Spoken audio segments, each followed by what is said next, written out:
Hey everyone, so today we are going to be making some dowels and some dowel centers. Yeah, I guess you could buy them, but where's the fun in that? Let's get started. Okay, so this is what I found. I'm going to be starting with these three pieces of exotic hardwood. I'm going to have to get my thin strip jig set up, and I'll need to adjust the fence to the width of the thin strip jig plus I want to make them a little bit bigger than a ½ inch. So I'm thinking maybe 5/8. So let me do that right now.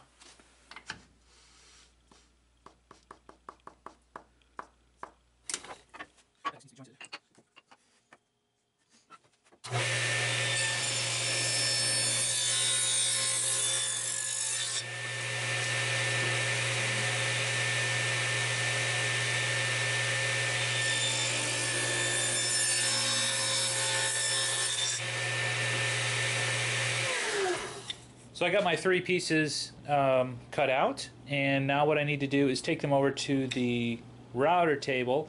And since these are going to be ½ inch dowels, I need to use a 1/4 inch round over bit and round over the sides. The idea is to get them as circular as possible so they fit through the doweling jig a little bit better, and there's not all these corners. So let's do that.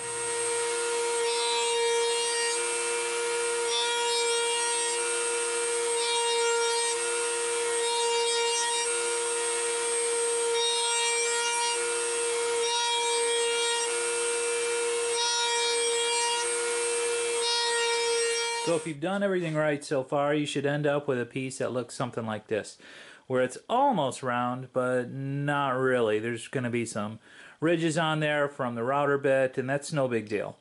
So the next step is to basically sharpen one of these ends on the sander so that it'll fit into the end of your drill. And I'll show you why we're going to do that in just a bit, but let's sharpen these things up and see if they fit into a drill.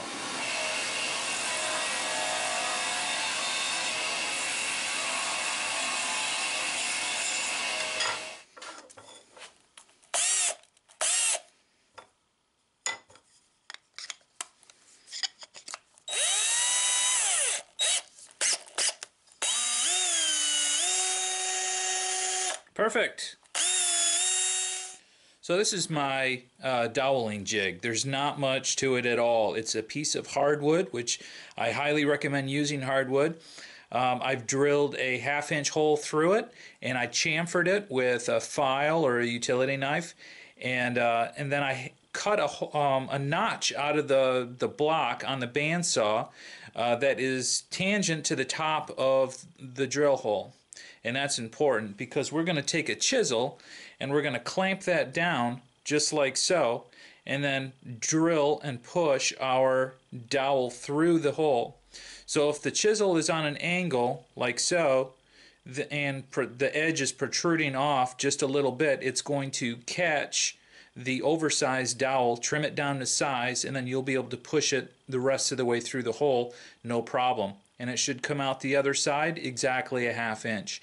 So the reason why I put this little tiny piece of wood on there is that I discovered it's actually better if the chisel has a slight angle and it's not exactly flat. So this helped me. You can experiment around in your own shop and see if that is true for you as well. So let's sharpen up my chisel, and then we'll get to working.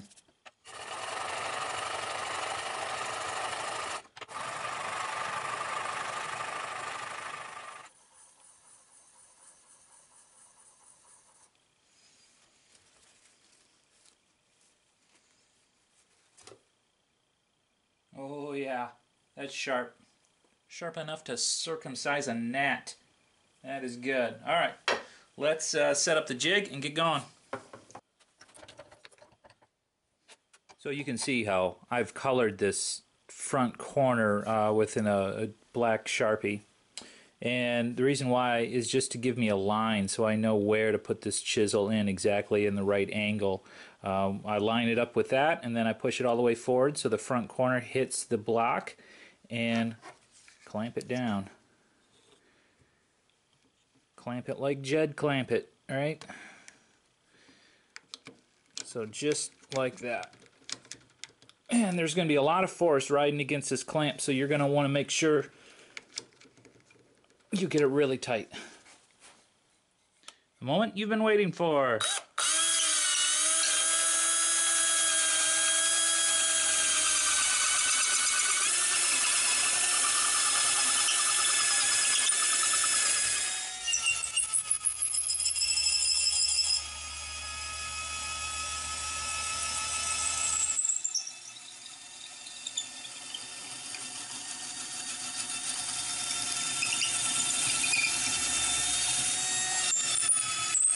Alright, just got it fresh out of the jig. I'm going to hit it with a little bit of sandpaper. Going to start off with 100, move up to 220.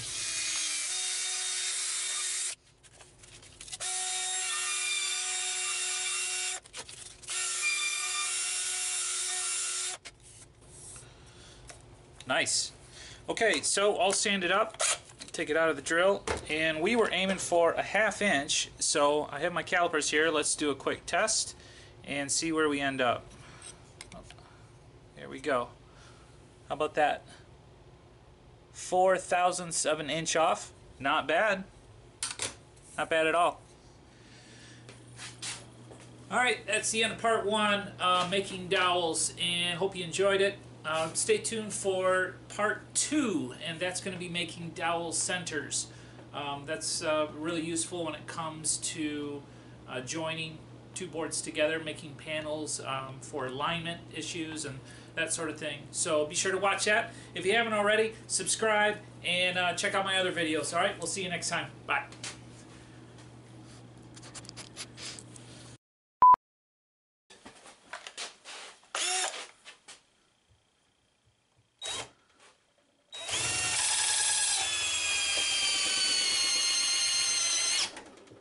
Holy crap.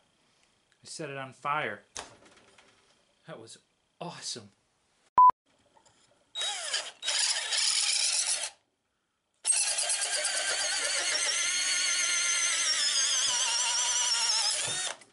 Well, holy crap.